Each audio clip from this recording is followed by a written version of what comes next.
Hi, this is Steve Rowe, Executive Director. Today is Wednesday, March 10th. We've now experienced COVID for more than one full year, and I've got a few updates to provide this morning. First is the website that I was frustrated with a couple of weeks ago has been fixed, and it is giving us more consistent data again. And I'm happy to tell you that the case counts in Johnson County continue to decrease. We're down to a level just under 17 new cases per day for the last 2-week period, and that is a level that we haven't been at since June 22nd of 2020. So that is good news. Also, the positivity rate is down to 3.4% when I looked yesterday. Both of those pieces help us feel much more safe and secure. I want to thank everybody who participated in the Silver Linings parties on Monday. That was Kim Bergen-Jackson's idea, and a whole team of people helped then to make that happen, and it was just a fantastic event. And if you happen to watch KCRG News on Monday at either 6 o'clock or 10 o'clock, you saw a really nice story about Oaknoll and that celebration. So thank you for participating there. And mostly, I just want to thank our administrator, Kim Bergen-Jackson, for her leadership through this past year. She has done a phenomenal job of digesting all of the information that for a long time seemed to be changing almost on a daily basis, and figuring out how we needed to change our practices in order to keep our residents safe.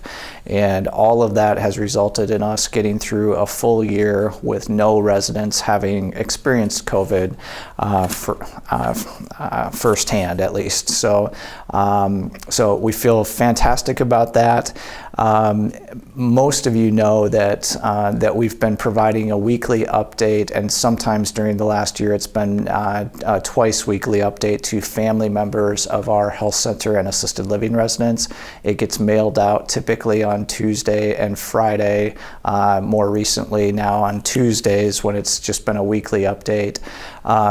The update that Kim wrote for this past week is just so powerful. I just want to read it to all of you. So this is also posted on our website in the COVID section, but I just want you to hear these words firsthand. So March 8th, 2021.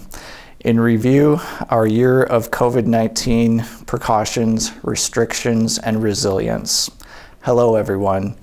I am writing this note to you on Monday night, March 8th, 2021, because 1 year ago today, we had our first positive cases of COVID-19 in Iowa. They also happened to be in Johnson County. We started restrictions right away, read everything we could as fast as it came out, and started meeting with public health experts daily to make sure we were doing everything right. At one point, it seemed the rules were changing every day and everyone was learning what to do in real time. We asked families not to visit and they said okay. We asked the staff to work only at Oaknoll and they said okay. We closed the dining rooms, offered tray service to everyone, stopped all activities, and the residents said okay. We all said we will do whatever we need to in order to keep the virus out. And in a true miracle, with hard work and a little bit of luck, we succeeded in keeping the virus at bay. We changed our dining protocols overnight. We changed our environmental services protocols, and they stepped up to clean all high-touch areas every 2 hours, and they helped cover the screening tables. We started screening everyone, wearing masks and face shields, and the sewing group made more than 3,000 masks for Oaknoll, for all senior living communities and nursing homes, for UIHC, for Seats drivers, and for anyone who asked. We restricted everyone to only one level of care and asked staff to stay in the licensed areas or stay out.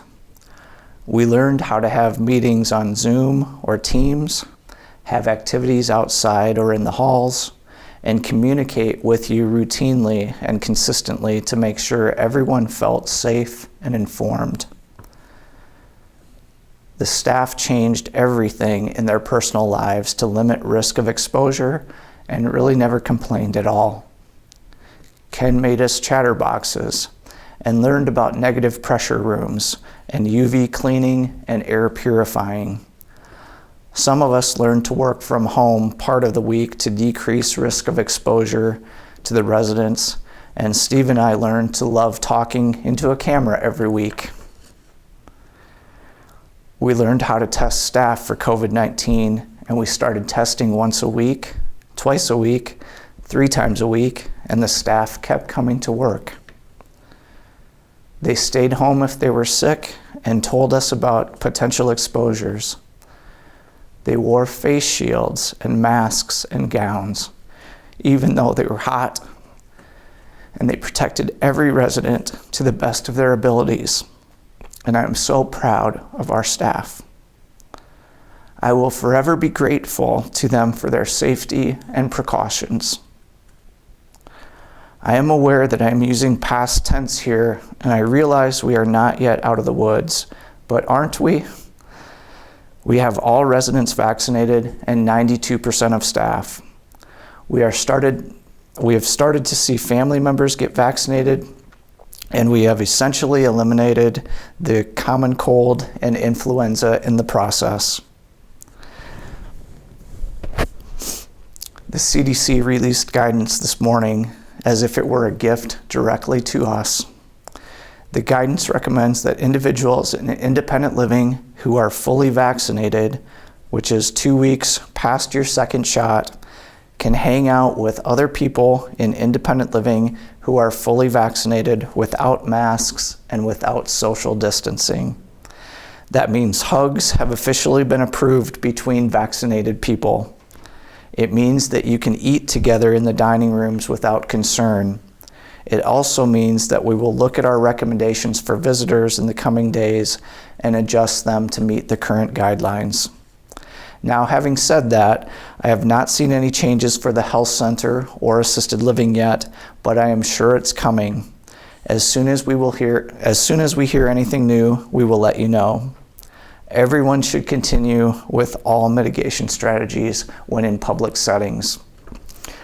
So that was Kim's weekly update that was emailed out to people yesterday. I've been copied on just some phenomenal feedback from some family members of residents who are just so thankful for how we've cared for their loved ones over the past year when they haven't been able to come in to visit as is normal. And hopefully, as we continue with the vaccination rollouts and more people at younger ages are eligible for the vaccine, we will be able to significantly ease our visitor restrictions and get people back together. That's been the goal all along. We've successfully made it without losing anybody to COVID, which is a phenomenal accomplishment. And the hugs are coming. So thank you. Have a great week.